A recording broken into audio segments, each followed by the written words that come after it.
इस लेक्चर में हमने कंडीशनल प्रोबेबिलिटी के बारे में पढ़ना है, जो एक बहुत इम्पोर्टेंट टॉपिक है प्रोबेबिलिटी का, और बहुत सारे सवालों में इसका इस्तेमाल होता है। सो कंडीशनल प्रोबेबिलिटी बेसिकली कहती है कि मेरे एक इवेंट ए की प्रोबेबिलिटी निकालनी है।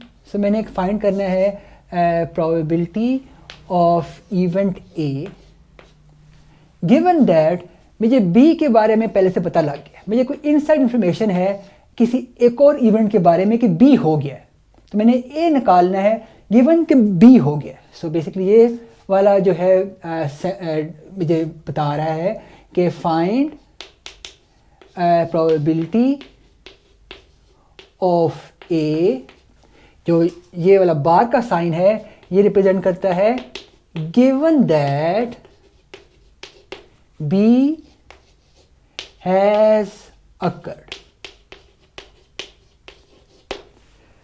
सो इसके बी के होने से ए के ऊपर बहुत सारे असरात आ सकते हैं। हो सकता है कि बी के होने से ए की प्रोबेबिलिटी बढ़ जाए या बी के होने से ए की प्रोबेबिलिटी कम हो जाए।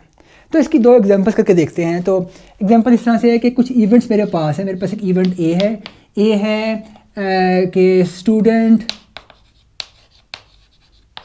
Getting grade A in class. So एक स्टूडेंट जो है वो क्लास के अंदर ए ग्रेड लेगा, इसको मैं इवेंट ए कह रहा हूँ। एक मेरे पास इवेंट बी है, वो बता रहा है कि student study 10 hours per day. और मेरे पास एक इवेंट सी है, वो कह रहा है कि student never opens the text book.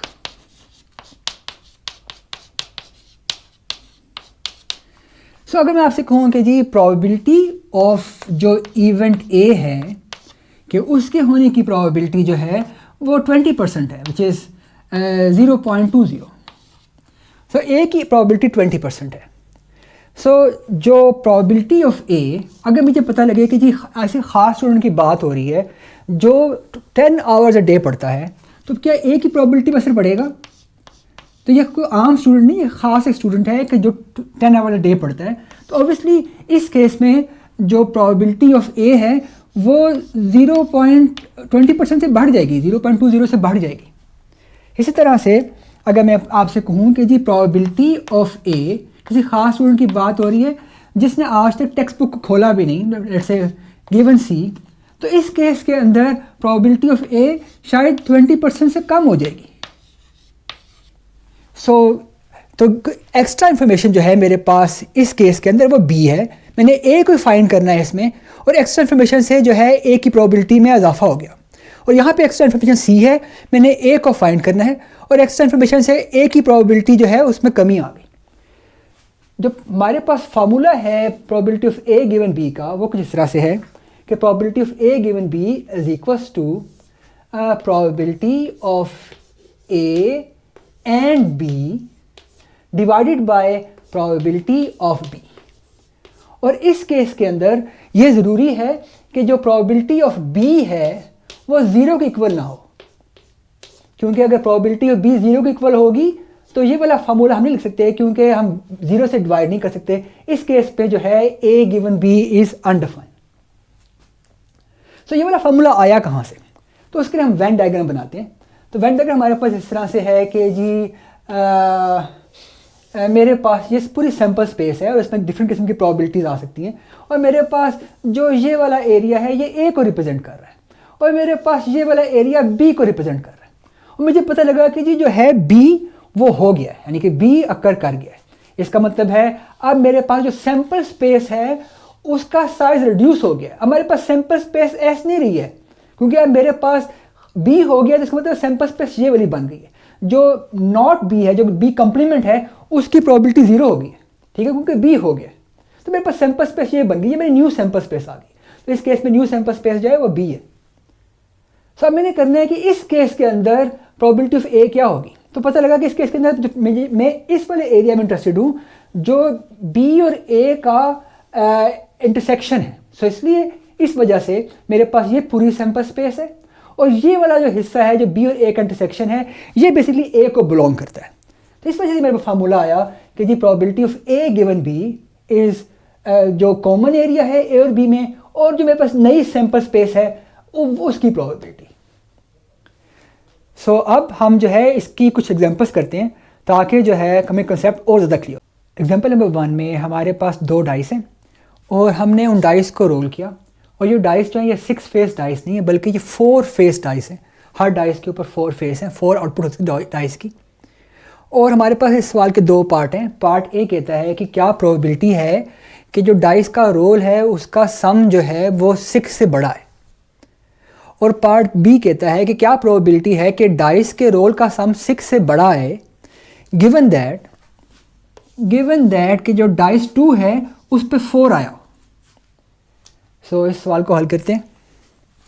Solution पहले हम कर रहे हैं जी part A. So part A जो है वो हमारा क्लासिकल पार्ट है, जो हमने पहले भी इस तरह के काफ़ी सवाल किए हैं प्रैक्टिस के अंदर। हमने सबसे पहले जो है सैंपल स्पेस को लेट से ड्रा करते हैं, और सैंपल स्पेस को ड्रा करने के लिए हमें 4x4 की ग्रिड चाहिए, क्योंकि हमारे पास दोनों डाइस जो हैं वो 4 उन पर आउटपुट पॉसिबल है।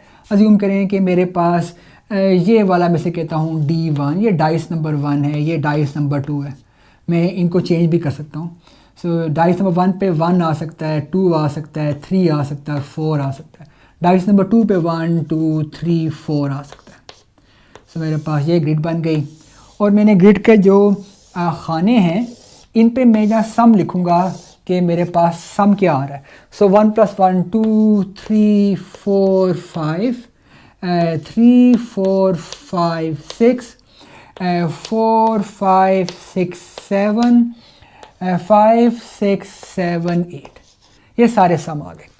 अब ये कि क्योंकि मुझे सम जो है वो 6 से बड़ा चाहिए, सो वो वाली जगह जहाँ पे सम 6 से बड़ा है मैं उन वाले खानों को हाईलाइट कर देता हूँ। तो मेरे पास एक खाना जो है ना वो ये वाला है जहाँ सम 6 से बड़ा है, एक खाना मेरे पास ये वाला है, और एक खाना ये वाला है। सो अज्यूम करें कि मेरे पास एक इवेंट ए है, और ए कहता है कि जो सम है रोल्स का, sum of rolls is greater than 6। मेरे पास ये इवेंट ए है जिसकी मैंने प्रोबेबिलिटी निकालनी है। तो प्रोबेबिलिटी ऑफ ए क्या होगी? अब जो पूरी सैंपल स्पेस ज़ाहिर नीचे आएगी क्योंकि सारे इवेंट इक्वली लाइकली हैं। सो इसलिए मैं जो है सैंपल स्पेस का साइज़ नीचे लिख रहा हूँ, और जो इवेंट का साइज़ है ऊपर लिख रहा हूँ, मेरे पास आंसर आ जाएगा। सैंपल स्पेस का साइज़ जो है वो 4x4 है, तो इसका मतलब है कि 16 सैंपल स्पेस का साइज़ है 16, और 16 के अंदर मेरे पास 3 ऐसे खाने हैं जिनमें जो सम है वो 6 से बड़ा आ रहा है। इसका मतलब है जो पार्ट ए है इसका आंसर मेरे पास आता है 3/16। सो अब देखते हैं कि जो पार्ट बी का आंसर क्या आता है। अब पार्ट बी का जो आंसर है उसको निकालने के 2 डिफरेंट मेथड हैं, वो दोनों मेथड इक्वलेंट हैं मगर उन बस करने का अंदाज मुख्तलिफ है। सो देखते हैं कि जी पार्ट बी कैसे करना है। सो जो मेथड नंबर 1 है उसके अंदर हम ये फार्मूला इस्तेमाल नहीं करेंगे, बल्कि खाली जो है ना फार्मूले को बैकग्राउंड में रख के इसको हल करेंगे। तो होगा फार्मूला इस्तेमाल मगर हम बज़ाहिर फार्मूला इस्तेमाल नहीं करेंगे।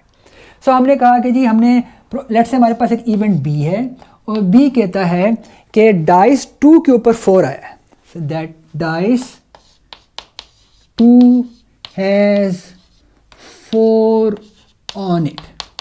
और हमने फाइंड क्या करना है? हमने फाइंड करना है कि प्रोबेबिलिटी ऑफ ए क्या था कि जो है सम जो है वो ग्रेटर देन 6 है, गिवन दैट एक्स्ट्रा इन्फॉर्मेशन हमें क्या पता लगी है कि जो डाइस 2 पे 4 आया। तो ये वाली चीज़ हमको पता है, ये हमने निकालना है, और इसका हमें जो है ना हमने आंसर निकालना है। सो हमने मेथड नंबर 1 हमने ये किया कि हमने अपनी सैंपल स्पेस को ना छोटा कर लिया। हमने फार्मूला नहीं लगाया बल्कि सैंपल स्पेस को छोटा कर लिया। तो हमारे पास अब जो सैंपल स्पेस है उसके हम ग्रिड डायग्राम बनाते हैं। अब हमारे पास सैंपल स्पेस के अंदर जो ये वाला हमारे पास डाइस 2 था, तो हमने कहा जी डाइस 2 पे 4 आया, तो हमारे पास खाली ना ये वाली रो रह जाएगी क्योंकि जो डाइस 2 के ऊपर हमारे पास 4 आया। तो नई सैम्पल स्पेस जो है मेथड पार्ट बी के लिए वो खाली ये वाली रो है। इसका मतलब है इस केस के अंदर मेरे पास जो सैम्पल स्पेस है वो खाली ये वाली रो है, विच इज़ कि डाइस 2 पे 4 आया है और डाइस 1 पे 1 2 3 4 कुछ भी आ सकता है, और यहाँ पे जो सम मेरे पास आ रहे हैं वो आ रहे हैं 5 6 7 8।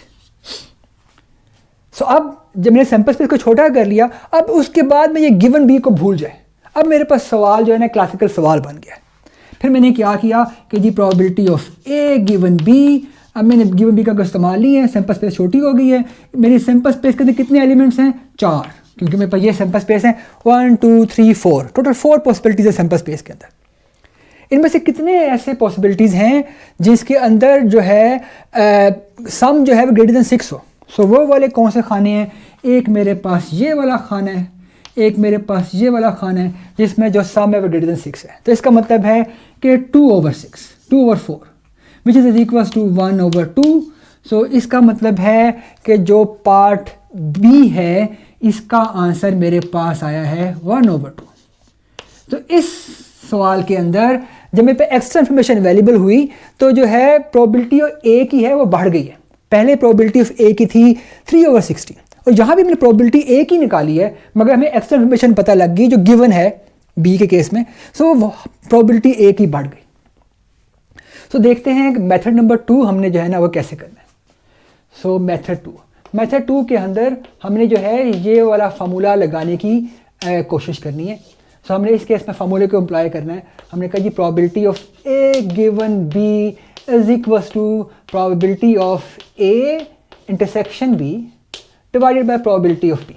इस केस में हम सैम्पल स्पेस को छोटा नहीं कर रहे हैं, सैम्पल स्पेस का साइज पूरे का पूरा है और हम ये फार्मूला लगा रहे हैं। अगर पूरी के पूरे सैम्पल स्पेस का साइज जो है हमारे पास ये हो तो बी की प्रोबेबिलिटी क्या होगी?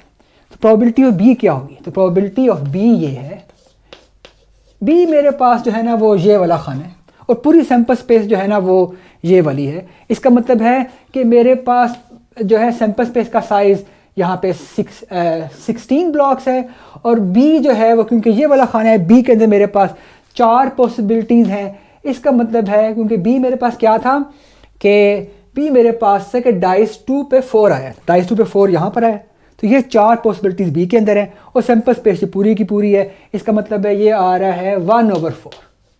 सो मेरे पास बी आ रहा है 1/4। फिर देखते हैं कि probability of A and B, इसका आंसर क्या आएगा? इसका मतलब है कि वो ऐसी जगह जो यहाँ पे बी भी हो और ए भी हो, तो वो कौन सी जगह है जहाँ पे बी भी हो वो ए भी हो? तो वो ये 2 खाने हैं कि जहाँ पे ये बी भी है और ए भी है कि जिस ए क्या था 6 से बड़ा भी है और बी का हिस्सा भी है। तो ऐसी 2 पॉसिबिलिटीज़ है। तो इसका मतलब है कि यहाँ पे आएगा जी 2 ओवर और मेरे पास सैम्पल स्पेस का पूरा साइज, सैम्पल स्पेस मैंने कोई छोटी नहीं की इस मेथड नंबर 2 में, 2/16 और जब मैं इसको सॉल्व करूँगा तो मेरे पास आंसर आएगा 1/8।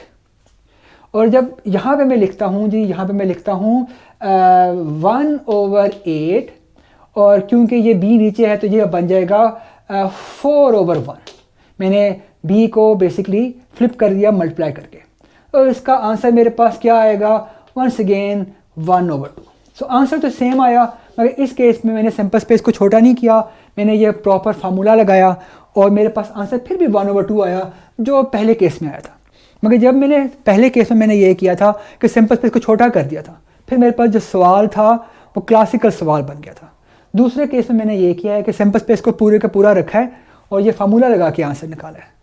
सो आई डोंट नो आपको कौन सा तरीका ज़्यादा अच्छा लगा। So let's do another example number 2 में मेरी क्लास के बारे में कुछ इन्फॉर्मेशन है। इन्फॉर्मेशन इस तरह से है कि परसेंटेज ऑफ स्टूडेंट्स के जो ए ग्रेड लेते हैं क्लास के अंदर और साथ ही साथ 10 घंटे हर रोज़ पढ़ते भी हैं, ऐसे स्टूडेंट 50% है। और जो क्लास के अंदर जो स्टूडेंट 10 घंटे हर रोज़ पढ़ते हैं वो 60% है। तो सवाल ये है कि व्हाट इज़ द प्रोबेबिलिटी कि एक स्टूडेंट जो है वो ए ग्रेड ले गिवन दैट कि उसके बारे में मुझे पता है, गिवन दैट कि वो 10 घंटे हर रोज़ पढ़ रहा है। तो एक स्टूडेंट मेरे पास आता है कि सर मैं 10 घंटे हर रोज़ पढ़ रहा हूँ, क्या प्रोबेबिलिटी है कि मैं ए ग्रेड लूँगा? तो हमने वो सवाल में कंप्यूट करना है सोल्यूशन। सो हम पहले जो है चीज़ों को डिफ़ाइन कर लेते हैं। लेट्स से हम कहते हैं कि इवेंट ए जो है वो है कि जी student getting A grade, student getting A grade. और हमने कहा कि जी जो इवेंट बी है वो ये है कि student studying 10 hours a day. So चीज़ें डिफ़ाइन करने के बाद अब हम सवाल को जो है ना वो हल कर सकते हैं। सो सवाल का सलूशन इस तरह से है कि हमने फाइंड ये करना है कि प्रोबेबिलिटी के स्टूडेंट का ए ग्रेड आए गिवन दैट कि वो 10 घंटे हर रोज़ पढ़ रहा है। हमें पता है इसका आंसर क्या आएगा कि जी प्रोबेबिलिटी के स्टूडेंट्स जो हैं क्लास के अंदर के जिनका ए ग्रेड भी आता है एंड वो 10 घंटे भी पढ़ते हैं डिवाइडेड बाय प्रोबेबिलिटी के स्टूडेंट 10 घंटे पढ़ते हैं। सो सवाल में लिखा है कि जी जो स्टूडेंट का ए ग्रेड भी आता है एंड वो 10 घंटे भी पढ़ते हैं 50% है। इसका मतलब है इसका आंसर मेरे पास आता है 0.50। और सवाल में लिखा है कि जी टोटल ओवरऑल क्लास के अंदर 60% स्टूडेंट ऐसे हैं जो 10 घंटे पढ़ते हैं। सो बी क्या था कि जो स्टूडेंट 10 घंटे पढ़ रहे हैं, इसका मतलब प्रोबेबिलिटी बी मेरे पास आ रही है 0.60। सो इसका मतलब है कि जो बेसिकली इसका ए ग्रेड आए गिवन दैट के 10 घंटे पढ़े वो है 5/6 which is a very high probability. So अब एक और एग्जाम्पल करते हैं।